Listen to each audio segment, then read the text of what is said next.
कैसे करनी चाहिए, कौन सी प्रार्थना है जिससे आपकी लाइफ में रिजल्ट आता है। अब आपने ये बात समझ ली कि प्रार्थना जरूरी है। प्रार्थना नहीं करेंगे परमेश्वर उत्तर नहीं देगा। उसने लिखा है मांगो तो दिया जाएगा। वचन ये आप बोलेंगे वचन में तो लिखा है कि परमेश्वर मांगने से पहले जानता है तुम्हें किन वस्तुओं की जरूरत है। हाँ, वो जानता है तुम्हें किन वस्तुओं की जरूरत है, लेकिन देता तभी है जब तुम मांगते हो, क्योंकि वो अपने वचन को पूरा करता है। मांगो तो दिया, ढूंढो तो तुम, खटखटाओ तो तुम्हारे लिए खोला जाएगा। अब शैतान बुरी कोशिश करता है कि जब तुम प्रार्थना करने के लिए बैठो तुम्हें फोन याद आ जाए, तुम्हें सॉन्ग याद आ जाए, तुम्हें कुछ बात याद आ जाए, तुम्हें काम याद आ जाए। एनीथिंग पॉसिबल, पॉजिटिव और नेगेटिव, एनीथिंग वो आपको याद करवाएगा, क्योंकि उसको मालूम है कि प्रार्थना ही एक ऐसा एक लौता माध्यम है जिसके द्वारा तुम परमेश्वर के साथ जुड़ते हो और आगे बढ़ते हो, और परमेश्वर का आत्मा तुम्हारी अगुवाई करता है। जो मैंने अपनी मसीह लाइफ में देखा है, मैं आपको उस एक्सपीरियंस से और वचन से आपको बताता हूं प्रार्थना कैसे करनी चाहिए। आपको दिन में सुबह प्रार्थना करनी चाहिए, आपकी पर्सनल प्रेयर,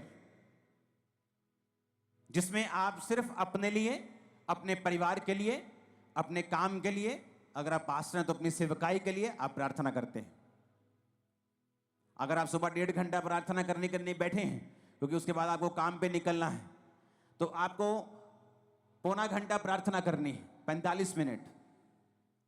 आधा घंटा आप वचन पढ़ें और बाकी का 15 मिनट आप वचन को खोलें और अपनी लाइफ के मुताबिक, मान लीजिए एक विश्वासी बीमार है, वो नीति वचन को निकाले 3 को, वो यशाया 54 को, वो भजन संहिता 103 को, वो इस तरह के वचन निकाले जहां परमेश्वर ने आपको शारीरिक चंगाई की वायदा किया है।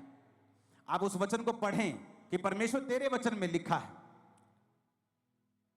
जिस तरह जब मुझे रोग था तो मैं परमेश्वर को बोलता था कि प्रभु तेरे वचन में लिखा है भजन संहिता में कि तू मुझे दीर्घ आयु से तृप्त करेगा।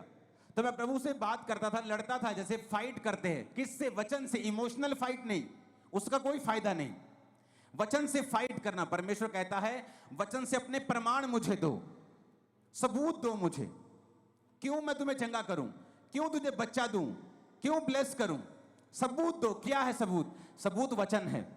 तो प्रभु से मैं बोलता था प्रभु तेरे वचन में लिखा है कि तू मुझे दीर्घ आयु से तृप्त करेगा, तो क्या इस रोग के साथ मैं दीर्घ आयु जी सकता हूं? अगर जी सकता हूं तो ये दीर्घ आयु किस काम की होगी अगर मैं सारी उम्र रोगी रहूंगा? तो मैं इस तरह से प्रभु के साथ फाइट करता था कि प्रभु तेरे वचन में लिखा है कि तू मुझे दीर्घ आयु से तृप्त करेगा। एक टेस्टिमनी को मैं पढ़ रहा था, एक सिस्टर की आज बहुत सारी